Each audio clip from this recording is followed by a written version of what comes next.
म चाहिँ आज पाल्पाको एकदमै स्पेसल चिज खानेकुरा चुकाउनी बनाउँदैछु। यो चाहिँ अलिकति पानीपुरी अमिलो पिरो मन पराउने मान्छेहरूले चाहिँ यो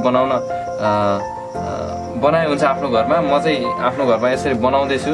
यसको लागि चाहिँ मैले उसिनेको आलु यसरी काटेर चाहिँ लिएको छु। अनि त्यसपछि बजारबाट थोरै दही लिएर आएको छु। दहीलाई चाहिँ यसरी मिसाइदिएर यसलाई मजाले मिक्स गरिदिनु। तल मन पर्छ नि सुमन? राम्रो लाग्छ, मिठो हुन्छ नि। दही चाहिँ अब आफूलाई कतिको झोलिलो मनपर्छ होइन, यतिको ठिक हुन्छ। मलाई चाहिँ यस्तो ठिक लाग्छ। थोरै अझै मिसाइदिन्छु। ल, आधी लिटर दही। आलु कति केजी?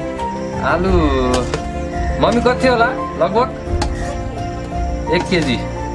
800 ग्रामदेखि 1 केजी आलु। 800 ग्रामदेखि 1 केजी आलुमा आधी लिटर दही। त्यसपछि पियाज काटेर चाहिँ यसरी रेडी छ, सुमनले काटिदिएको। अनि यसलाई चाहिँ थोरै हामी मिक्स गर्छौँ है त।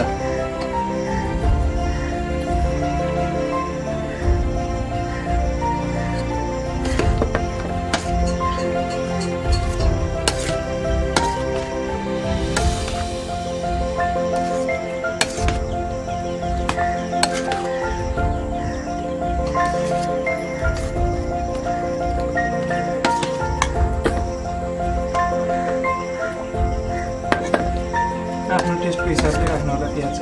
हामीले धेरै नै राखेछौँ। आफ्नो टेस्टको हिसाबले प्याज राख्ने। सब्जीमा राख्ने भन्दा अलिकति बढी नै हुनुपर्छ होइन। अब नुन पनि आफ्नो हिसाबले राख्नु होला। कसैलाई प्रेसर हाई हुनसक्छ, लो हुनसक्छ होइन। गणित मिलाएर राख्नु। गणित मिलाएर।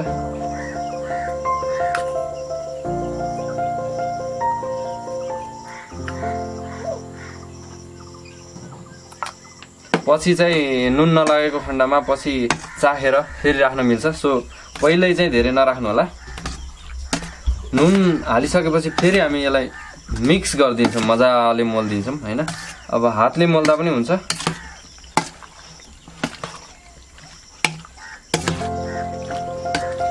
अनि पिरो कतिको मनपर्छ आफ्नो हिसाबले चाहिँ पिरो राख्नु होला। मैले चाहिँ यहाँ डल्ले खुर्सानी ल्याएको छु, घरमै फलेको।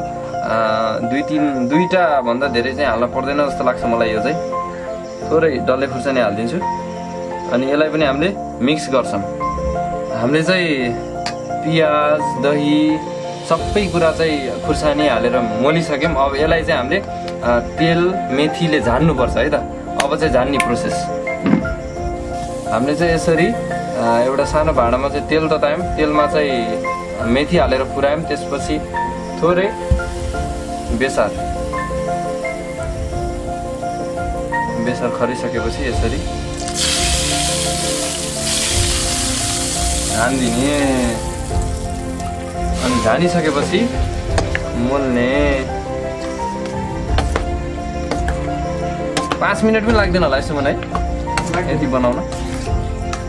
घरमै यति स्वादिष्ट चुकाउनी चाहिँ तयार गर्न मिल्छ। नेपालको जुन कुनामा पनि यो सबै रेसिपीहरू के चाहिन्छ, इन्ग्रिडियन्ट्सहरू चाहिँ मजाले बजारमा पाइन्छ। ल्याएर चाहिँ बनाउनु हुन अनुरोध गर्दछु। बाहिरको फुल्की चाट पानीपुरी भिनिगर सिनिगर खानुभन्दा यो चाहिँ एकदमै हेल्दी अल्टरनेटिभ। कस्तो देखियो? राम्रो। अब चखाउनु पर्छ है मम्मीलाई।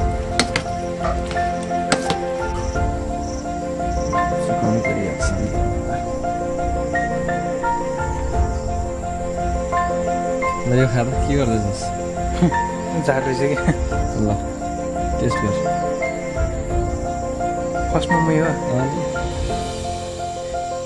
साथीलाई चखाउनु पऱ्यो नि त सुरुको। के कमी छ? दामी छ हो? पिरो ठिक छ नि? ठिक छ हामीलाई। ठिक छ। दामी भएर चाहिँ ह्याङ्गिङ गार्डन पनि होइन। यहाँ चाहिँ बिहान सानो पुतलीहरू फुलहरू के अरे त्यो चराहरू आउँछ कि। ट्याक्क पानी पनि राख्दो रहेछ होइन। पानी ट्याक्क पानी खाँदै चराले चाहिँ फुल खाँदै।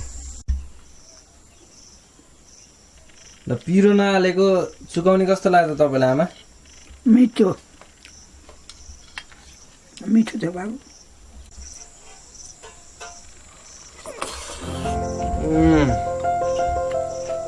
कस्तो लाग्यो आफैले बनाएको चुकाउने? अनएक्सपेक्टेड। म त अलि नुन कम भयो होला, पिरो बढी भयो होला, डल्ले खुर्सानी हालेको होइन, तर दामी भयो। मिठो छ नि?